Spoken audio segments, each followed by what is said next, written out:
Hello students. आज के इस वीडियो में मैं आपको जो टॉपिक पढ़ाने जा रहा हूँ वह संबंधित है आपके अध्याय 6 पुष्पी पादपों का शरीर।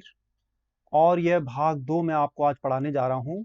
भाग 1 में हमने देखा कि जो पादप ऊतक होते हैं वे दो प्रकार के होते हैं।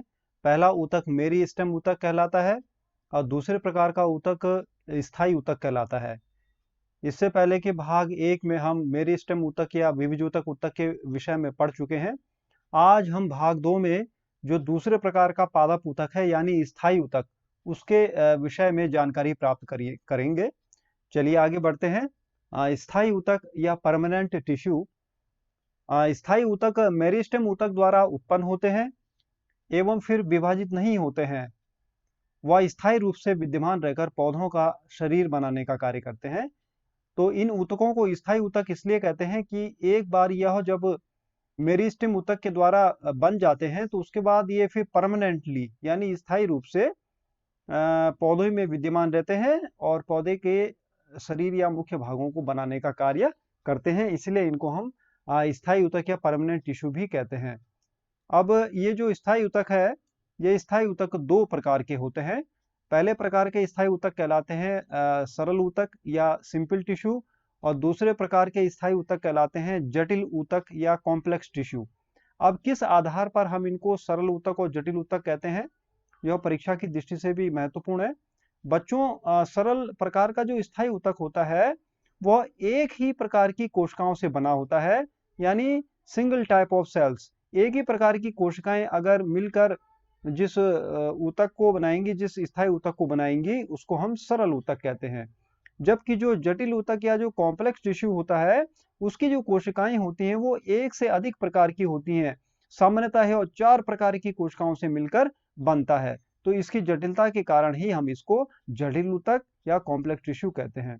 चलिए अब चलते हैं सरल ऊतक की तरफ। सरल ऊतक या सिंपल टिश्यू, जैसे कि मैंने बताया, एक ही प्रकार की कोशिकाओं से बना होता है। पौधों में यह सरल ऊतक 3 प्रकार का पाया जाता है। पहला होता है मृदूतक या पैरेन्काइमा, दूसरा होता है स्थूल कोण ऊतक या कोलेनकाइमा, और तीसरा होता है दृढ़ोतक या स्क्लेरेनकाइमा। तो आज हम इस भाग 2 में सरल ऊतक के ये जो तीनों प्रकार हैं इनके बारे में हम जो है जानकारी प्राप्त करेंगे। मृदुतक के बारे में, स्थूल कोण ऊतक के बारे में और दृढ़ोतक के बारे में हम यहाँ पर जानकारी प्राप्त करेंगे। चलिए आगे बढ़ते हैं। अब हम देखते हैं कि ये जो सरल ऊतक हैं इनके जो 3 प्रकार हैं, ये कैसे इनकी रचना होती है, क्या इनका कार्य होता है। तो सरल ऊतक, जैसे कि पिछले स्लाइड में मैंने बताया, 3 तरह के होते हैं। पहला कहलाता है मृदुतक या पैरेन्काइमा, दूसरा कहलाता है स्थूल कोण ऊतक या कोलेनकाइमा, तीसरा कहलाता है दृढ़ोतक या स्क्लेरेनकाइमा। बच्चों, मृदुतक सबसे पहले हम देखते हैं। मृदुतक, मृदु माने क्या होता है, कोमल या सॉफ्ट, जिसे हम कहते हैं इंग्लिश में कोमल ऊतक।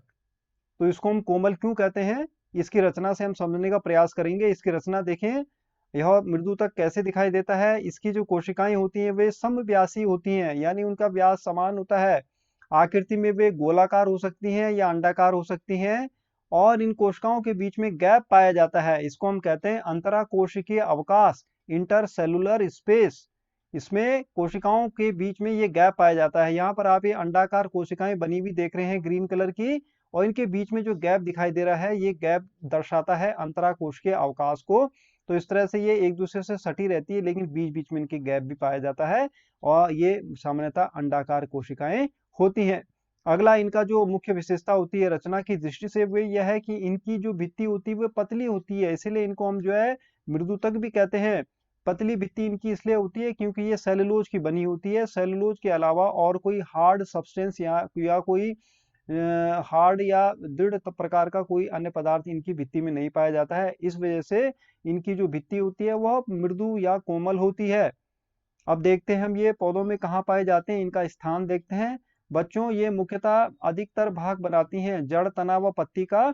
जो अधिकतर भाग होता है, जो भी कोमल भाग होते हैं पौधे के, वे सामान्यतः मृदुता के द्वारा ही बनते हैं। जैसे जड़ व तना का जो बलकुट क्षेत्र होता है उसका अधिकांश भाग मृदुता के द्वारा ही बना होता है। लेकिन इसके साथ साथ ये अन्य क्षेत्रों में भी पाए जाते हैं। अगर यह हम देखें कि कौन सा ऊतक सबसे अधिक मात्रा में पाया जाता है पौधों में, तो वस्तुतः मृदुतक ही सबसे अधिक पौधों में पाया जाता है। यह इसकी जो कोशिकाएं हैं वे सब जीवित होती हैं, उनमें जीव द्रव्य पाया जाता है। अब देखते हैं हम इसका कार्य क्या है। बच्चों, ये जो कोशिकाएं होती हैं मृदुतक की या पैरेन्काइमा की, इसमें स्टार्च पाई जाती है, यानी मंड इसमें पाया जाता है इसके जीव द्रव्य में।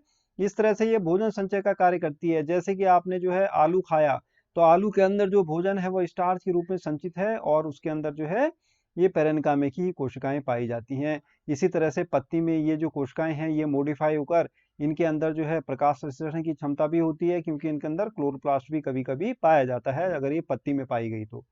अब हम चलते हैं मृदुतक के बाद जो दूसरे तरह का जो ऊतक होता है सरल ऊतक में, उस दूसरे प्रकार का जो ऊतक है उसे हम कहते हैं स्थूल कोण ऊतक।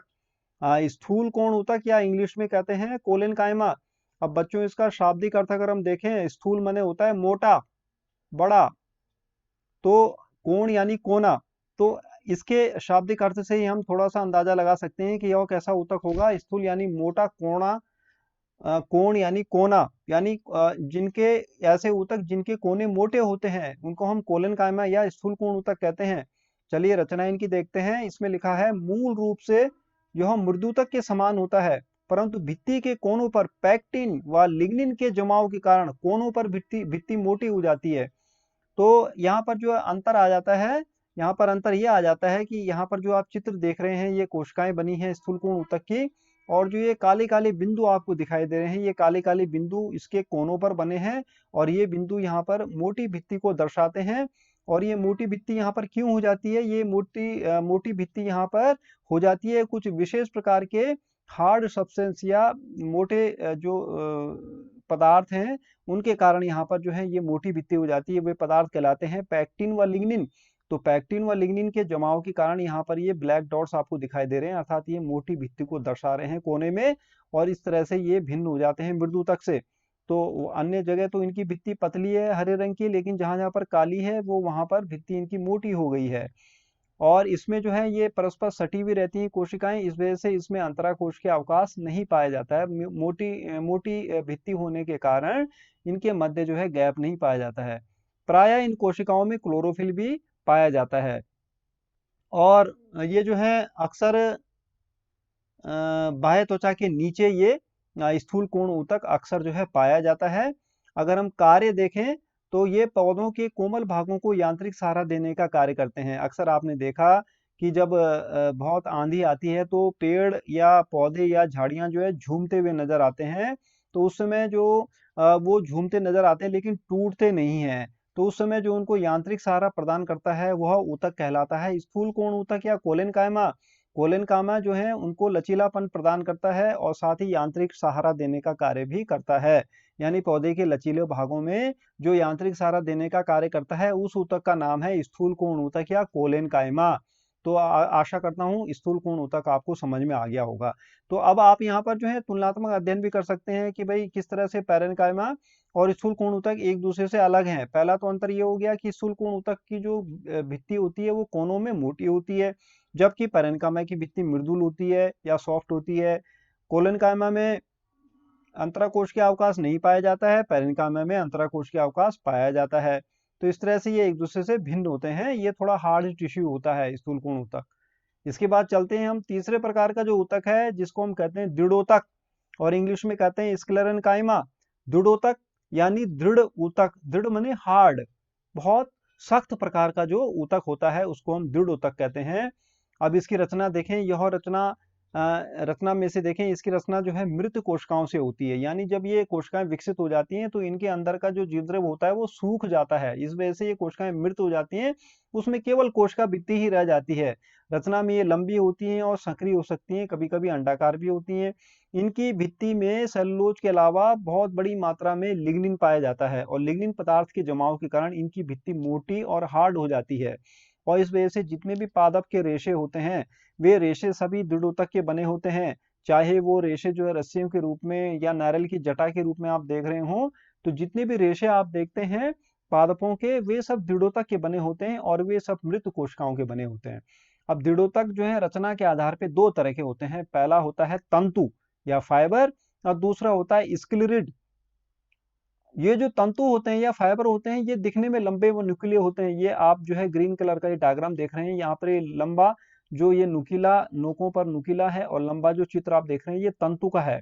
तो ये जो है मात्र इसमें कोशिका भित्ति है जो कि लिग्निन के जमाव के कारण मोटी हो गई है। अंदर इसका क्लोरोप्लास्ट, अंदर इसका प्रोटोप्लाज्म या जीवद्रव्य नहीं पाया जाता है। तो ये तो जो है फाइबर हो गया। और दूसरा देखते हैं हम स्क्लेरिड। स्क्लेरिड जो होता है ये गोल होता है, ये देखिए आप, ये गोल आकृति आपको दिखाई दे रही है, इसकी भित्ति भी मोटी दिखाई दे रही है, बीच बीच में आपको ये रचनाएं जो है गर्त के रूप में दिखाई दे रही हैं, कुछ गड्ढे जैसी रचनाएं इसमें होती हैं।